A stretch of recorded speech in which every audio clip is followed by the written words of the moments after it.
Gentlemen, welcome to the show. This evening, my guest will be Mr. Harry Jones, the Mecklenburg County Manager. How you doing there, Mr. Jones? I'm doing fine. How are you today? Outstanding. Great. I really appreciate you coming on the show, sir. Glad to be here. Thank you for having me. What are the responsibilities as the county manager? Well, let me just begin by saying that I serve at the pleasure of the Board of County Commissioners, Okay. 9 members of the board. By general statute of the state of North Carolina, I basically serve as the CEO. I serve, again, at the pleasure of the board, but my responsibilities is to conduct the day-to-day affairs of the Board of Mecklenburg County, consistent with the policy that's been developed by the Board of County Commissioners. Tell the audience a little bit about yourself. Well, I'm an Army brat. Okay. I define my life as a charmed life. My father spent 30 years in the Army. Yes, sir. I was born in El Paso, Texas, at Fort Bliss. Yes. Traveled all over the country with my dad. Lived in places such as Fort Campbell, Kentucky, Fort Bragg, North Carolina. Lived in Tallahassee, where my dad was an ROCT instructor with Florida A&M, and lived in Taiwan as a kid, back when I was in 2nd and 3rd grade. Yes, sir. Called Southern Pines home, which is where we moved to when my dad went to Vietnam in 1965 out of Fort Bragg. Happens to be really the hometown of my mother and the hometown of my wife, but it's the place that I've lived the longest, so I call that home. We moved about every 2 to 3 years, being in the military up until I was about 15 years old. I have 2 sisters. Have been married, be 40 years in May. Have 4 children, 3 girls and a boy, and 5 grandchildren, 4 granddaughters and a grandson. Is your parents still living? My mother still lives. She lives in Southern Pines. She's 84 years old. My dad has been deceased almost 29 years. Actually, will be 29 years at 17th of December. As your mother sees you now, what do you think she appreciates the most? Well, my mom's very special to me, and it's always difficult for me to talk about my mom without showing some emotion. Yes, sir. I'm 62 years old myself, but I get a little mushy talking about my mom. She has been my strength. She has been the one who pushed me, not only to be respectful of others, regardless of race, creed, or color, not only to give back in the community, but she pushed me, academically. I didn't do as well as I should have, but she was always there. And Paul, there's this book that people talk about that says that everything I need to know I learned in kindergarten. Yes, sir. That's not true in my house. Everything I needed to know I learned before I went to kindergarten, because my mother taught it to me. My mother taught me about being respectful to elders, cleaning up after myself, just the basic fundamental things of how to relate to another person. Take your hat off when you enter a house. Don't interrupt adults when they're talking. Yes, the kinds of things that your mother taught you as well, and those things have stayed with me all my life. What was the biggest thing that you've learned from your father and that you still inspires you today?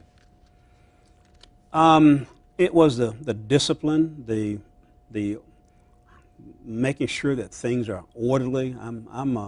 I like things kind of like in neat stacks, and I like my closet to be neat.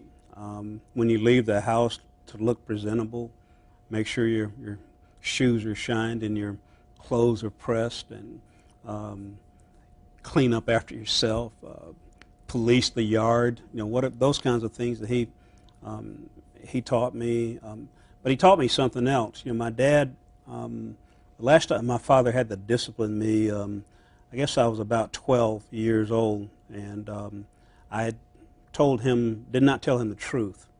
and he disciplined me for it. He told me, he says, you don't get punished for me by telling me the truth about what happened, but you lied to me about what actually happened. Now, I might get punished, but I would not have gotten the corporal punishment that I got. I might have gotten restricted if I had done something that was wrong. But I learned a lesson there, and I can remember also when I was about 13, at 14, I raised my voice at my dad, and my dad kind of came up off the easy chair and popped me pretty good.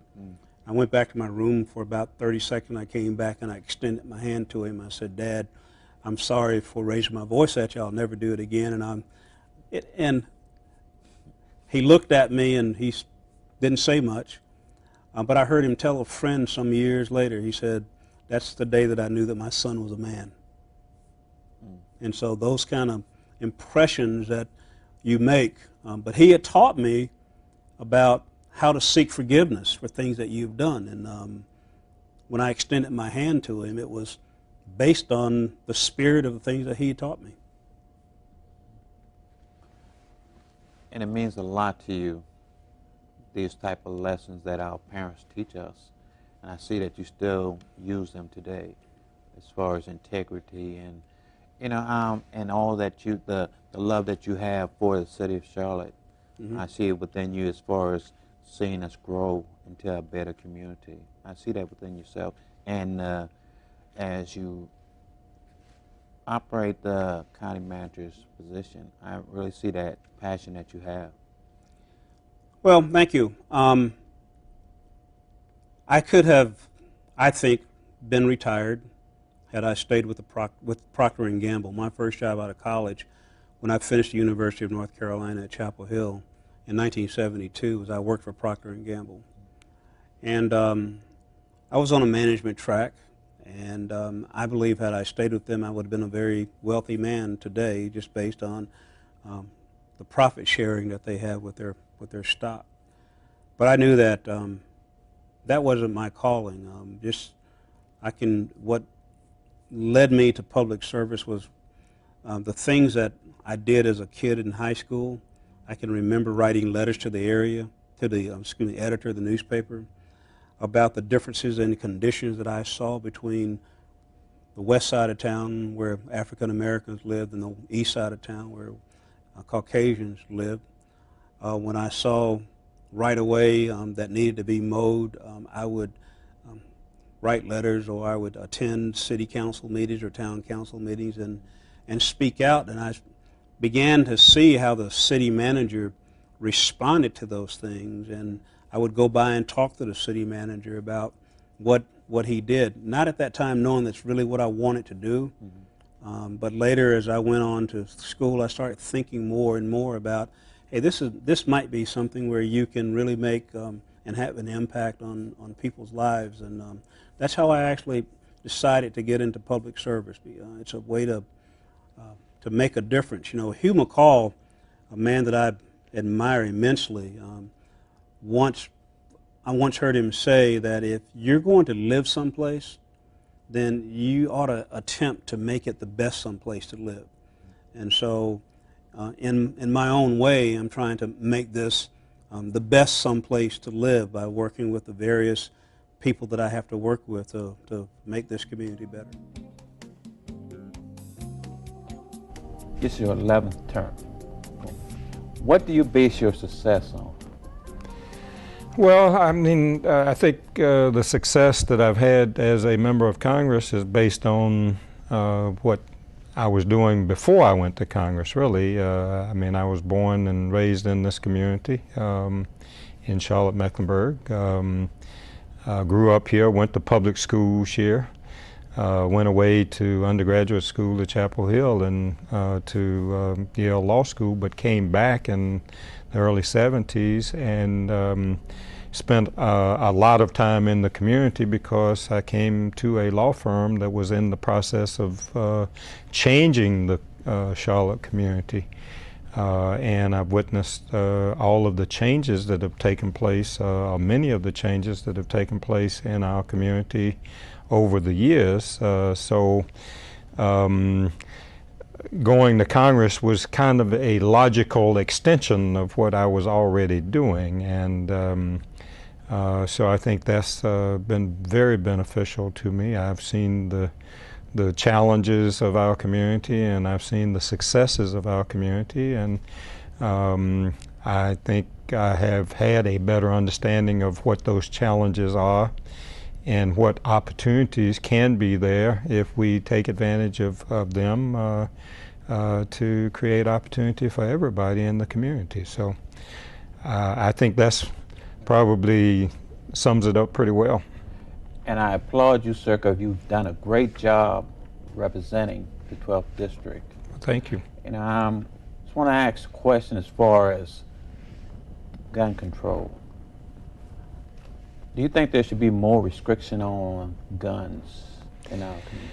Well, you know, the Supreme Court has now said that subject to certain limitations, the Second Amendment has as much force and impact as the First and the Third and the Fourth and all of the rest of the amendments. So in a sense, I guess that would lead one to the conclusion that possibly anybody's entitled to have guns anywhere, anytime they want. But there are reasonable limitations on every amendment to the Constitution. The First Amendment says that we should make no laws related to that would restrict speech or religion, but obviously we have multiple laws that restrict speech and religion. You can't scream fire in a crowded theater. That's the general legal rule.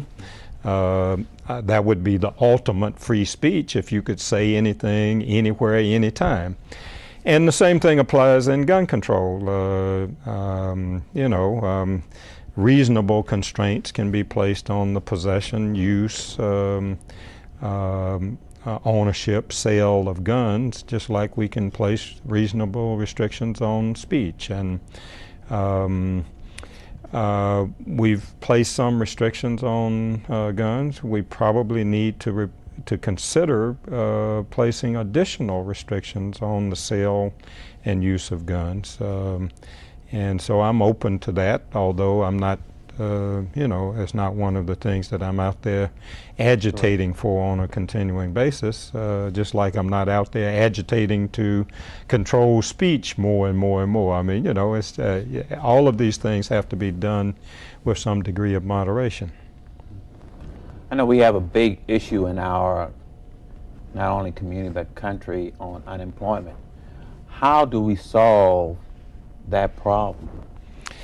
Well, I think first of all, you got to understand that there are a number of jobs that are out there unfilled, and they are unfilled because a lot of people don't have the qualifications that the jobs require, and that's because the job market has evolved over a period of time from an agrarian society, agricultural society, to a manufacturing society, to a technological society now. And so the first thing you got to do to get people employed is to get them educated to the levels that they need to be to take advantage of the jobs that are out there that exist.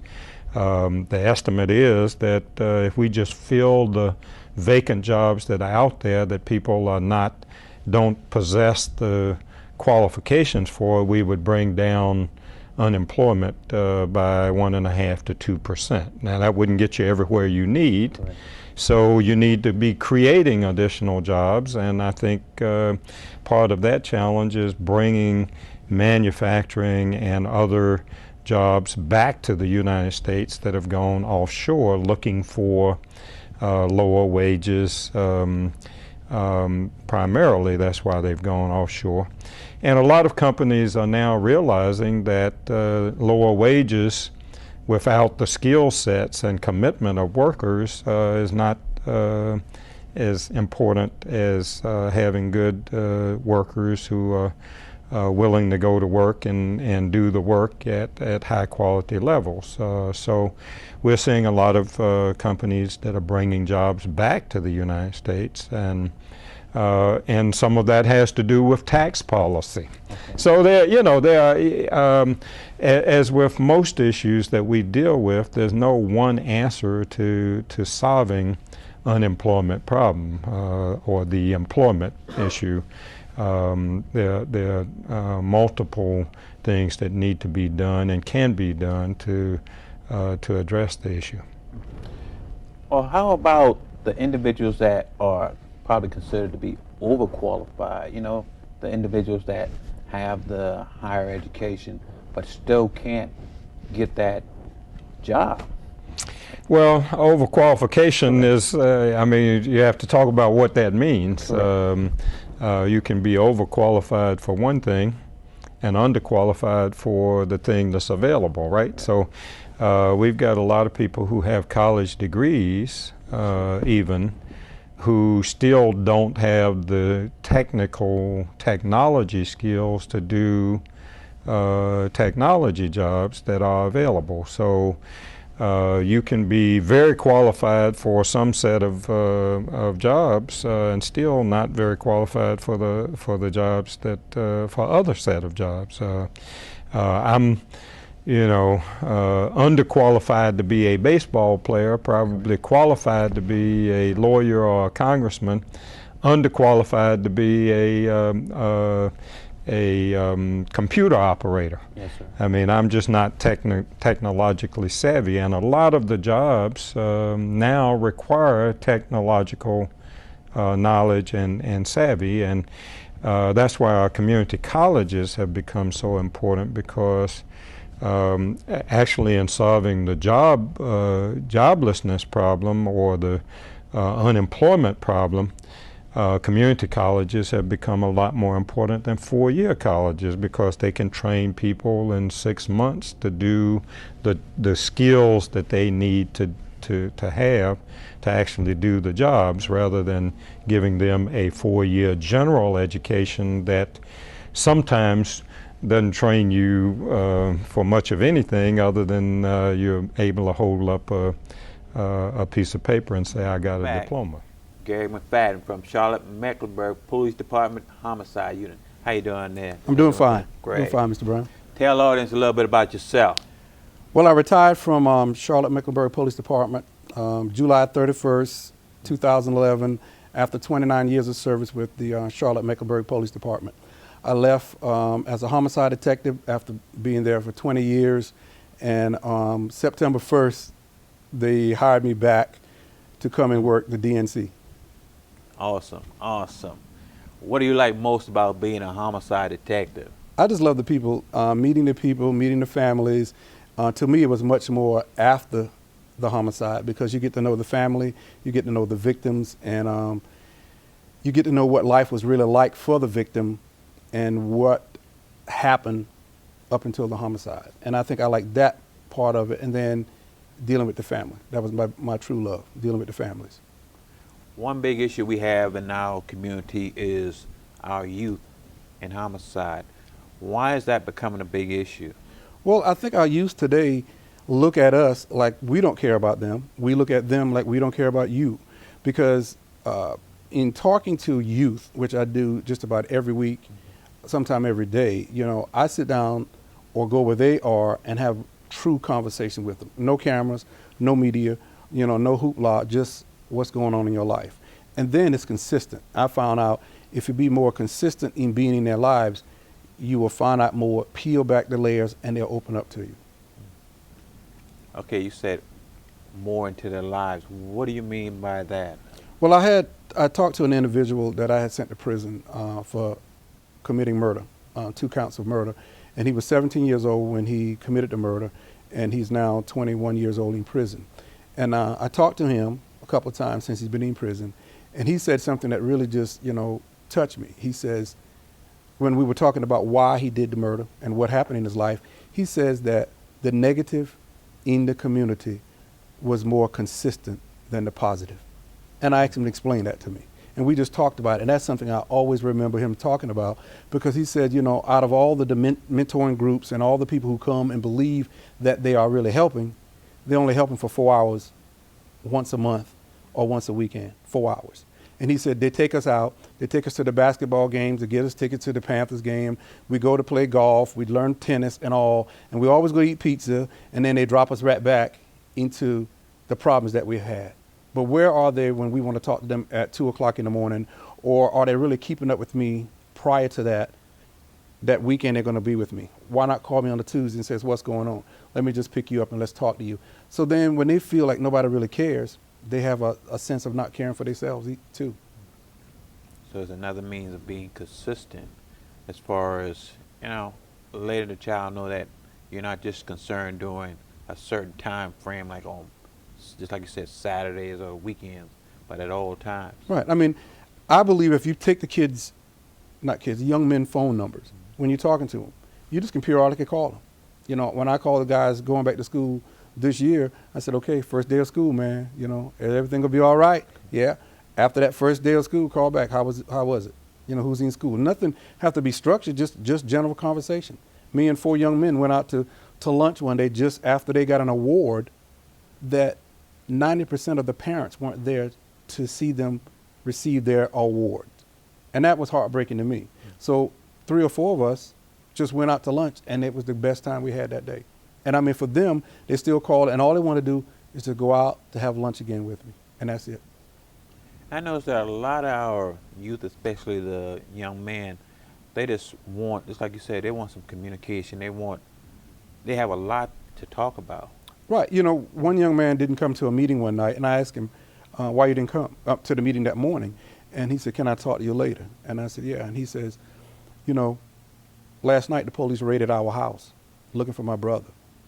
And so his morning, you know, when he comes to school, they were saying, why are you late for school? And why are you not on time? And then when he was trying to explain it to them, they said, just go to class.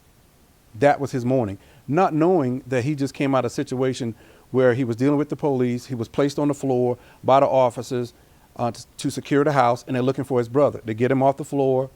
He brushes himself off, and he walks to school. Nobody knows what he went through 20 minutes prior to arriving to school. So if you get into it and talk with these kids and stuff and find out what really their lives are like, I think you'll find out more about them, and we can reach them better. But be consistent. Correct.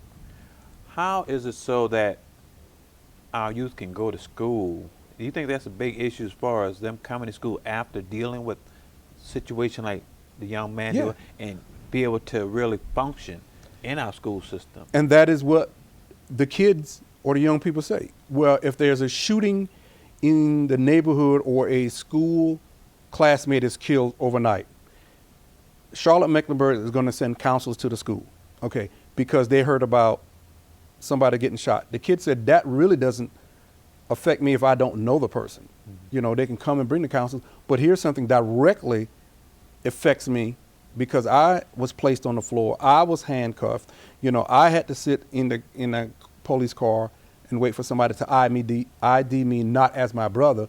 But then I arrived at school with that same crisis, and nobody's there for me. Another kid who was 12 years old when we talked, he's 19 now, he said his first murder he saw, he was 12 years old. His friend got killed in front of him. He got counseling maybe for a week. No, he didn't get counseling at all because it happened in the neighborhood. So he goes to school, nobody talks to him. Nobody knows that his friend has just been killed. He told them, but then he goes on through life and he's seen at least, he says, 9 to 10 other friends been killed. So do somebody come and counsel him? Somebody's periodically checking on him? Not really. And these are the people who we want to function properly in society and our schools. So how do we solve that problem? Because it seems like a lot of the issues is coming from outside the classroom, but they're bringing it in, you know, and they're not being able to focus. Well, I think we have to first be committed to the real cause, not just, the kid said, not just come and talk to me 1 or 2 days. You know, kind of be there for me a little bit more. Just general conversation, look into what I'm going through. You know, we have a lot of time on our hands, whether we believe it or not. We'll go to charity events, we'll go to dinners, we'll go golfing, we'll go fishing. We can just on talking on the cell phone while you have some downtime. If you're at the airport waiting for a flight and you got a 2-hour delay, you could pick up that phone and easily call one of those kids and just have a conversation. Hey, I'm going for Atlanta today, man. You know, just going to Atlanta to take care of some business. You could be all right. So I get back, just a general joking conversation. Or he said, I'm going to call you when I land. Just that conversation with that young man, I found for me, really helps. When you investigate a lot of these homicide scenes, do you feel like there's a lot of people that know each other? Oh, yes. When these Most of the time, if the homicide happens in the neighborhood, they know the victim and they know the suspect. Now, whether they tell us about the suspect, that's going to be up to the code of the community and the neighborhood. And, you know, they call it not snitching or snitching. That is something that each neighborhood has to deal with on itself. But we found out that the whole neighborhoods do know each other most of the time. And so they know the suspect and they know the victim. How in our community are we able to deal with, I know we talk about the snitching, but when it happens to us personally, we don't consider it to be snitching. We have a whole different idea of someone telling.